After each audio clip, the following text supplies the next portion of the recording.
in a campaign rally speeches, Workers' Party Chairman Sylvia Lim used to say that on polling day, the clouds will clear and we will all see a clear blue sky, referring, of course, to her party colours. Indeed, the clouds have cleared, but it's not a clear blue sky, you see. It's actually white, quite white. For the first time in 50 years, we have a woman who is holding a cabinet position with a portfolio, right? Grace Fu, MCCY. Is this good enough, or is it tokenistic? No, I mean, I'm torn between feeling I should throw up my arms and say, hallelujah, finally, but saying, great, but predictably, it's community youth, culture community youth, but, you know, one of the softer ministries, but that's an important area.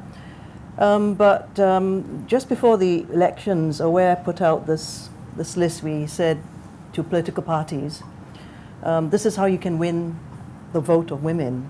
And we gave 5 issues, and one of them, the top one, was get more women into leadership, and the cabinet needs to set the tone. And we're not saying 50-50, but, you know, 20-30%.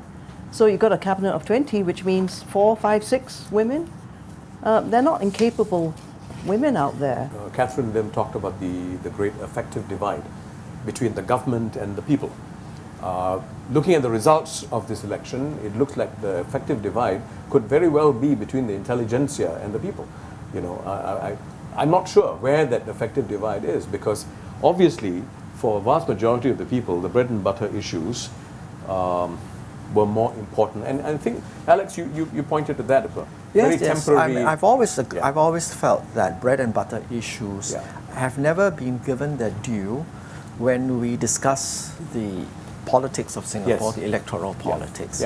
I think those of us who discuss politics tend to kind of like overrate the issues that we ourselves are concerned with, but on the whole, people aren't necessarily with you. I think if there is, or if there was an effective divide the last election, I think it was between the opposition and the people, not between the PAP and the people. I think frankly, a lot of members who were standing for the opposition lost touch with actually the voters. They were going out there basically telling voters, your life is terrible, right? And we in the opposition recognize your life is terrible, we're going to fight the PAP. But actually 70% of the people say, you know, my life is not that bad after all. This is one of the issues that have come up in various forums during the elections and before. The question of an unclear line between public sector organizations like the People's Association, right, and the party. This has come up, and I think it has affected and it's bothered a lot of Singaporeans from all walks of life, because I think Singaporeans today are more concerned about fairness, about what is right and what is not right. I think it changed after the last election.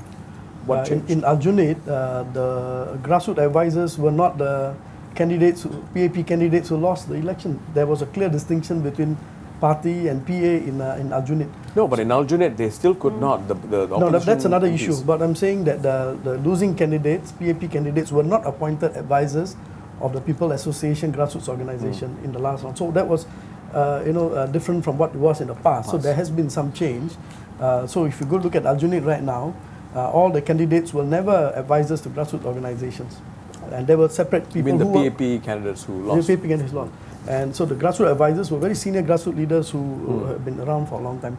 So there's a change in that. Okay. But I think this issue about PA, I don't think so. It's a major issue among most Singaporeans. If Singaporeans are not giving this matter due weight, they should, because the ability to draw these lines is fundamental to good governance anywhere, whether it's corporate governance or NGO governance or government governance. To be able to say, I am acting in this capacity and I am trying my best to fulfill my duty to this organization or this body that I am responsible to, that is very important. The blurring of lines, the veiling of what exactly you're doing, in whose interest, is the seed bed for corruption and abuse of power. Whether we are talking about company finances or church finances or government finances. But this is where, Alex, you're wrong. I mean, as PAP MP, I've been for a long time. we have a clear distinction of our duties, when politics and grassroots organizations are involved. We are very careful. I think you. So why try are to- financial powers being given to the CCC chairman? But those are grassroots leaders. They are But not party members. Who appointed them? They are who appointed, elected They are them? appointed by the People's Association. Which is chaired by. That's fine. Yeah. But we do have that distinction. I think things run very well, and I don't think so. We are ready to destroy this institution. it suits the PAP very well. Does it suit the country very well? I think it does. It does suit the country because the MP, being a representative of the government, is able to bring policies. Do the elected opposition MPs have equal weight within the PA? They are free to form their own organization. In most developed countries with a bipartisan political system, well, people join the Labour Party or the Conservative Party when they are young and they work up the ranks and all that. But in Singapore, here we suddenly parachute civil servants, army generals suddenly who have not worked their way through the party. Now, why do we have a system like this? Why are people so reluctant to admit, oh, I am a PAP party cadre, I'm a PAP member, I'm a Workers' Party? Why is this, culture so prevalent here? If we had more of a bipartisan system and people open about it, they join the party and then they work through. And the next thing is, why do we need to parachute new people? We have a very eminent and reasonable and popular and much liked person in Dharman.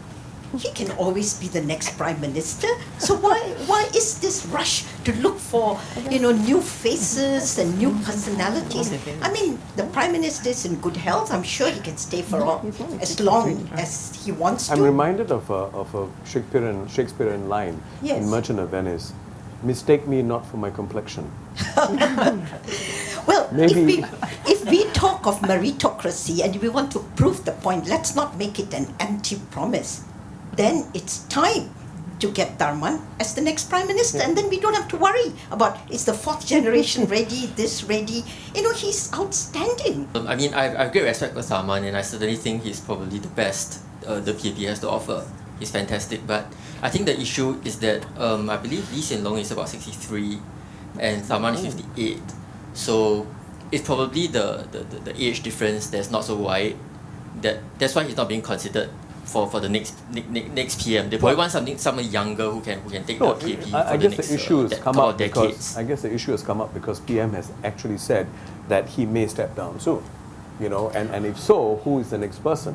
I think whether Singapore is ready, I think generally yes, if it's an outstanding person like Tharman, for example. I think if that's the person, we're going to look up to someone to lead us and get out of difficulties in the future. I think he will probably be an acceptable person. But he's got a good point, the person from the audience just now, that I think the issue here is not so much of whether he's a non-Chinese, is that he's a contemporary of Lee Hsien Loong. And I personally feel that it will be quite reckless for us to have an interim Prime Minister for a short period of time, jeopardizing the future, fourth generation leadership, who could run Singapore for another 15 to 20 years. Fine, Yes. I think the point here is, if that is the argument, then why isn't that argument brought up? Why? But that argument is not the central argument, right? The argument that has been presented is that Singapore is not ready, and even if you have a non-Chinese Prime Minister, he must be able to speak Mandarin. These kind of, I mean, so the question is, I mean, what you said makes sense. What you said makes sense, but we are now talking about, even in the future generations, there might be another Tharman, a younger Tharman that comes up, who is not Chinese. Should the instincts be, if you're not Chinese, you're not going to be accepted? Okay, on the issue of raising questions to ministers, right? I think among the younger generation, there's still this culture of fear. To add on to a comment, the reason why I'm not talking so much is because I'm trying to apply for a scholarship. And I'm afraid that if I get marked, I might not get the scholarship. So Maybe after this you will get the scholarship. But don't you think that's a fair and legitimate issue, though? As in, okay, let's put it this way, right? Why should the government give a scholarship to somebody who displays values which are against the present government. No, I mean perfectly serious here, because I mean, you can be pro-Singapore, but if they have a particular policy line, as a civil servant, you will be expected to uphold the policy line of the government, right? You don't get to follow the Workers' Party policy line if the PAP is in power. And likewise, if Workers' Party gets into power, things change. My own Yeah. sense, and, Right. and I've actually come across a few individuals who got government scholarships, PSC scholarships, foreign ministry scholarships, and they were extremely strident in the way they criticized government policies at various forums. In fact, I was very pleasantly surprised that PSC actually gave them these scholarships, right? Some SAF scholars that I've met recently, you know, they are highly critical of policies, but the heart's in the right place. And I think some of these ideas that came out today, you know, they may sound like blue sky ideas, but these ideas are based on ideals that's the foundation of what we as a society want collectively. And disagreeing is part of that process.